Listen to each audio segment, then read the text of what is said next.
Ahora, si nuestro propósito es que cada creyente adquiera siempre un nivel más orgánico dentro de su fe, y que ojalá con nuestras capacitaciones y ayuda ejerza liderazgo de alguna manera, y ese líder vaya avanzando hacia el bautismo y desde el bautismo empiece a ejercer sacerdocio, y todo ese concepto está dentro del sentido de obedecer el mandato de Cristo hoy día, que significa, por un lado, mi persona trasciende a través del plan de Cristo, y a través de mi persona y de mi trascendencia en el plan de Cristo, mi obediencia, ¿verdad?, mi aplicación, etc., yo también voy construyendo en otros. Me construyo yo en el plan de Cristo, Cristo me construye, pero yo ayudo a que otros se construyan. Ese tiene que ser el criterio principal. Aquí podemos discutir sobre normas, formas, estilos, lo que sea, pero el sentido principal de este camino debe ser el que yo me pongo al servicio del plan de Cristo, y por eso crezco, y yo voy entregando a los demás el camino que yo he aprendido y que sobre el cual yo he experimentado. Ese es el criterio. Es un criterio de recibir y dar, de ser alimentado y alimentar, de ser nutridos y nutrir. Ese es el sentido crístico esencial de este camino. Para eso, entonces, obviamente, de que el orden de cuerpo que Cristo nos dio y que nosotros debemos practicar, obviamente que va a tener sus problemas humanos, etc. Pero mientras no perdamos ese sentido, las cosas son todas remediables y perfectibles. Bien, ahora, con ese sentido podemos entender muchos aspectos. Por ejemplo, el trato entre hermanos, cómo resolver los conflictos humanos, ¿ya? Si el creyente tiene como piedra de tope su fe, ¿es coherente con mi fe? ¿Soy yo coherente con mi fe en estos actos, o en esta acción, o en este pensamiento? Bien. El consagrado tiene otra piedra para Paragón. Dice, ¿esto sirve al plan del reino? ¿Esto está dentro de lo que Cristo quiere? ¿Para eso me he sido mandatado? Esa es la pregunta diaria que uno tiene que hacerse. El problema no es si yo estoy tratando bien o mal a mi hermano que es creyente, o yo soy presbítero a mi bautizado, a mi hermano bautizado, o al que se está formando en los sacramentos. La pregunta no es si lo estoy haciendo bien o lo estoy haciendo mal, si estoy cumpliendo con la tarea o no estoy cumpliendo con la tarea. No es quiero hacerlo bien, por lo tanto, como quiero hacerlo bien, no lo hago nunca, porque como nunca lo hago bien, nunca lo hago. No, el punto es, si lo que yo hago, lo que yo pongo en práctica, el cómo yo lo hago, está dentro del sentido que Cristo le impregna a este plan, está dentro del plan, está dentro del mandato. ¿Con esto yo hago crecer a esta persona? ¿Con esto yo permito que esta persona llegue, si está en los sacramentos, al presbiterio? ¿O es bautizado, avance? ¿O si es creyente, se bautice? ¿Yo estoy ayudando a que esta persona entienda más este plan y se acerque más a Cristo? La pregunta que tiene que hacerse todo es, ¿yo estoy ayudando para que esta persona llegue a Cristo y estoy ayudando a que Cristo entre en esta persona? Esa es la pregunta. No es si lo estoy haciendo bien, si lo estoy haciendo mal. Es que el hermano Melquisedec me dijo que teníamos que ponernos todos de blanco. Yo no sé si este blanco es bueno o no es tan blanco, no es si es menos blanco. No, es el sentido, el para qué, el qué somos, para qué hemos sido mandatados, cuál es el propósito, dónde queremos llegar. Eso no lo podemos perder jamás de vista, porque eso es lo que nos va a permitir a nosotros decir, bien, creo que estoy teniendo un trato incorrecto con este hermano creyente porque lo estoy tratando como consagrado, le estoy exigiendo cosas de consagrado. No. ¿Lo ayuda? No. ¿Lo hace crecer? No. ¿Es justo con él? No. Entonces yo tengo que tener un trato con el creyente que le permita aumentar su fe. Yo no le puedo entregar elementos de consagración a un creyente que todavía tiene que cimentar su fe. Yo tengo que dar elementos para que cimente su fe. Yo no puedo entregarle a un bautizado que está recién bautizado elementos del presbiterio. ¿Por qué? Porque no lo va a entender. Porque se va a sentir agobiado. Cristo me dice que yo le tengo que inducir, le tengo que enseñar y capacitar para el testimonio, para la purificación, para la oración, para el arrepentimiento y perdón. Porque esas son las herramientas del que está recién bautizado. En eso tenemos que aprender. Meditar, orar, construirse. No volver al pasado. No volver a caer en la tentación de las emociones o de los torbellinos emocionales. Vencerse a sí mismo. Ese es el trabajo con el bautizado. Sobre todo en su primer año bautizado. Entonces la pregunta no es: ¿lo estoy haciendo bien? ¿Lo estoy haciendo mal? ¿Cumplí con la tarea? ¿No cumplí con la tarea? Mire, usted puede cumplir con la tarea. Usted puede hacer como leyó, o como Cristo le dijo en el Evangelio, o como el Melquisedec le dio una orden. Pero ¿lo hizo con el sentido que Cristo mandata? ¿Puso usted en su alma, en su mente y en su espíritu el mandato de Cristo? Cuando yo tengo estos tres creyentes, tengo que investir y potenciar la fe de estos creyentes. Tengo que hacerles ver que Cristo es un Dios vivo. Tengo que inducirlos a que ellos avancen en su fe para que descubran, ¿verdad?, si son o no son soldados de Cristo. Para ese propósito, entonces, yo aplico una cierta forma, un cierto estilo, un cierto modo. Este hermano es más porfiadito, entonces lo voy a aplicar un cierto modo. Esta hermana es más teórica, lo voy a aplicar más práctica. Este hermano es muy práctico, lo voy a aplicar un poco de teoría. Tengo yo la inteligencia, la sensibilidad para alimentar a la persona, potenciar donde son buenos, corregir donde no son tan buenos. Cuando yo adquiero esa sabiduría en el trato, cuando yo tengo claro cuál es el sentido, para dónde estamos yendo, qué se me ha mandatado, qué es lo que Cristo quiere, cuál es el plan, por qué estamos aquí, en qué tiempo estamos viviendo, para dónde estamos yendo, cuál es el instrumento y las herramientas que tengo, para qué me sirve el Evangelio, para qué me sirve la oración, para qué me sirve la meditación. Es decir, cuando los elementos no son simplemente doctrinarios desde el punto de vista teológico o tecnológico o psicológico, sino que son herramientas para la acción, herramientas para la acción de fe, herramientas para la acción de fe que te hacen crecer y te fomentan en tu fe. De otra manera, las teorías, la teología, la filosofía no sirven para nada en la nutrición de tu práctica de fe. Y nosotros enseñamos que los evangelios deben convertirse en un alimento para tu práctica de fe, para tu coherencia de fe. Si yo no sé tratar así a un creyente y no le doy esta visión, tú me podrás decir: sí, yo hago bien lo que me mandatan, me manda mi jefe. Mi jefe me dijo que pusiera el pie izquierdo adelante, el pie derecho atrás, y con el creyente le entregara 4 cosas. Yo fui y puse el pie izquierdo adelante y le enseñé 4 cosas. Y me voy tranquilo para casa porque yo cumplí. Sí, a lo mejor formalmente sí cumpliste. ¿Entregaste? ¿Entregaste vivencia?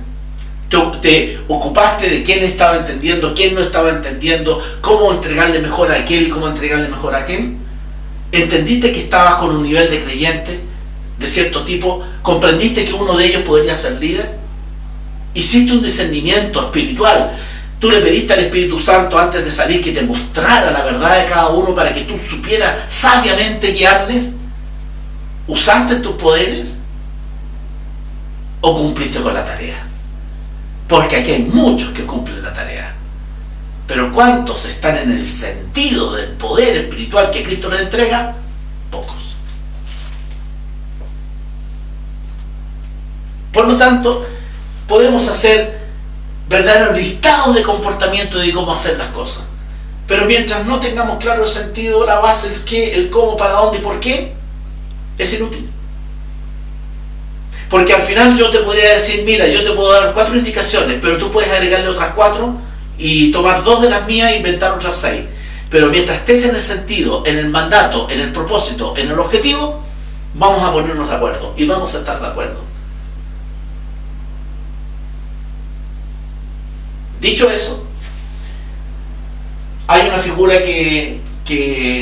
sobre la cual quiero destacar, que es el diácono. Cristo ha nombrado en esta consagración 2 tipos de diáconos. O sea, tenemos una serie de diaconados temporales que se llaman, que son aquellas personas que pueden tomar el sello un poco más alto temporalmente, por un hecho. Por ejemplo, un presbítero ya con experiencia puede tomar un diaconado de Melquisedec para un acto, para el cual no tiene autoridad, pero al tomar diaconado, temporalmente para ejercer ese acto, sí la tiene. Eso es un diaconado temporal. Tenemos distintos diaconados temporales. Luego tenemos un diaconado que se llama diaconado administrativo, que son diáconos que no tienen poder sacerdotal, pero que son fundamentales en todo el organigrama de la consagración. Por ejemplo, toda la parte legal, la formación de los ministros de culto, las cuestiones administrativas, los archivos, las escuelas, las casas de oración, etcétera, pueden estar perfectamente y deben estar perfectamente en manos de estos diáconos administrativos, que son tremendamente necesarios. También, ¿verdad? Porque un diácono, cualquiera sea permanente, porque los otros son temporales, ¿verdad?, tiene que llegar, ¿verdad?, al segundo año de los sacramentos. ¿Qué significa esto? Que tiene que ser un bautizado, ¿no?, haber pasado por lo menos un par de años como bautizado, un año mínimo, y haber tenido una experiencia de por lo menos 2 años en los sacramentos. Esa persona, ¿verdad?, puede optar por el diaconado. Ese diaconado, ¿verdad?, como decía, tiene 2 niveles: el diaconado administrativo y el diaconado que es la ayudantía al sacerdocio, ¿no? Esto es la ayudantía. ¿Qué significa esto? Que son diáconos con un don que se llama, o con un sello que se llama don del Espíritu Santo, que pueden en un momento determinado actuar como presbíteros. Pueden reemplazar al presbítero en algunas acciones, pueden acompañar al presbítero en algunas acciones y pueden hacer acciones sacerdotales específicas. Es decir, es un diaconado con poderes sacerdotales, ¿ya? Pero no están obligados a los deberes del sacerdocio o de tener que avanzar en la gradualidad hacia Melquisedec, por ejemplo. Pueden ser diaconados permanentes por toda su vida y están en un rol semisacerdotal por mucho tiempo. O pueden ser administrativos. Si tú eres administrativo, puedes el día de mañana postular a ser también ayudante del sacerdocio. Puedes, perfectamente. Al contrario, es más difícil que tú, habiendo recibido los poderes para ejercer como sacerdote, ¿verdad?, pidas rebajar para ser solo administrativo. Se supone que vamos hacia arriba, no hacia abajo, ¿verdad? Bien. ¿Esto por qué es importante? Porque el diaconado es quizás uno de los aspectos que hoy día, ¿verdad?, nos cuesta entender. ¿Por qué nos cuesta entender? Porque para nosotros es un poco novedoso, lo confesamos, pero que existe y siempre ha existido. Esteban era un gran diácono, ¿verdad? Bien. El diácono es un consagrado con mínimo 3 años de consagración. Por lo tanto, no es un neófito, no es una persona que viene de creyente y como no sabe qué hacer, es diácono. No. Son personas con una preparación, ¿verdad?, básica, bastante sólida. Son administrativos porque no están en grado de ejercer niveles de sacerdocio, ¿verdad? Y reciben el poder para ejercer como sacerdocio y ser ayudante del presbiterio y ejercer como presbítero en algunas ocasiones, ¿verdad?, porque se han preparado para aquello y espiritualmente están prontos a recibir Espíritu Santo para recibir el don del Espíritu Santo. Por lo tanto, tenemos 2 niveles de diácono: el diácono administrativo y el diácono que es ayudante, llamémoslo diácono ayudantía del sacerdocio o prepresbiterio. Con esta cualidad hemos preferido que los números 3 de las misiones territoriales, como explicábamos antes, fuesen diáconos, Pero también un diácono que tiene poderes de ayudantía del presbiterio podría ser número 2 y podría organizar y ser un excelente número 2 y está en grado de hacerlo, y luego tener un diácono administrativo como número 3. Para nosotros es muy importante que el creyente sepa que después del bautismo tiene varias posibilidades de funcionamiento dentro de una organización que toda está destinada a un solo propósito, y que no tienes la presión de llegar en 6-7 años a Melquisedec. Si tú sientes que no estás preparado, puedes detenerte en el diaconado un tiempo y luego decir, bien, ahora que entendí mejor el sacerdocio, quiero postular a continuar en el sacerdocio activo, ya no como diácono, sino como con todos los poderes vigentes. De esta manera, el camino de la consagración puede ser directo a Melquisedec si tú eres una persona espiritual combatiente que estás dispuesto.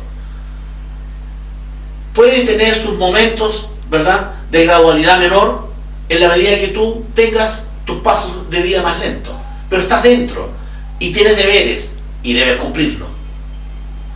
Y en un momento determinado puedes hacer una detención en el diaconado con 2 posibilidades que te van a dar mucha práctica y te van a dar mucha experiencia, y que es muy importante para nuestra orgánica, porque nosotros necesitamos buenos administrativos.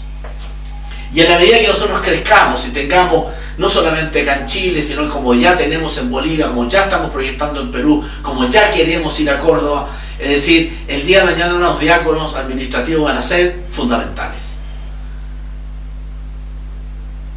Dicho esto, quiero expresar de que dentro del organigrama que Cristo nos ha fijado, que no es invención nuestra, es lo que Cristo nos ha decretado, el sentido que tiene Cristo es que todo creyente tenga una vía de insertarse en su plan, de servir dentro del cuerpo de una manera constructiva, que exista la responsabilidad personal consigo mismo, oración, meditación, consagración, etc., pero que exista también la responsabilidad de cuerpo para hacer avanzar esto, y que exista la idea clara que este camino que abrimos y que está abierto para todo creyente, y que cualquier iglesia, cualquier grupo de creyentes, cualquier pastor evangélico o de cualquier signo religioso quiere volverse a Cristo, a este Cristo vivo, a este Cristo poderoso, a este Cristo Dios, y quiere adquirir esta forma, y quiere fomentar esta forma, y quiere convertirse en cabeza de esta forma y organizar a su gente de una forma como Cristo hoy día decreta que tiene que ser, no tiene necesidad de renunciar al Cristo vivo, a la fe, sino que a ampliarla. Va a llegar a profundizar los evangelios y nunca negarlos. Y de esta manera, el camino de lo crístico, el camino donde Cristo es el que define, va a ser no solamente un tema de algunos consagrados, sino de todas las personas de fe. Las personas de fe que hoy día crean o no crean en Cristo, pero que si tienen fe, pueden llegar a Cristo. Ese es el sentido de este camino. Si cada uno de nosotros, en el rol que estemos, entendemos este sentido profundo, vamos a vencer el egoísmo, el egocentrismo, la competitividad, y sobre todo, le vamos a dar un golpe severo a la apostasía. Porque el objetivo de Cristo es que todos lleguemos a la santidad, que no es otra cosa que alcanzar la voluntad del Padre que vive en nosotros mediante el plan de Cristo, el servicio a Cristo, y ser verdaderos soldados y combatientes de un Cristo vivo, de un Cristo que está aquí y ahora dispuesto a jugársela con nosotros para nuestra salvación y sacar a este mundo de la perdición en donde irremediablemente estamos yendo. Amén.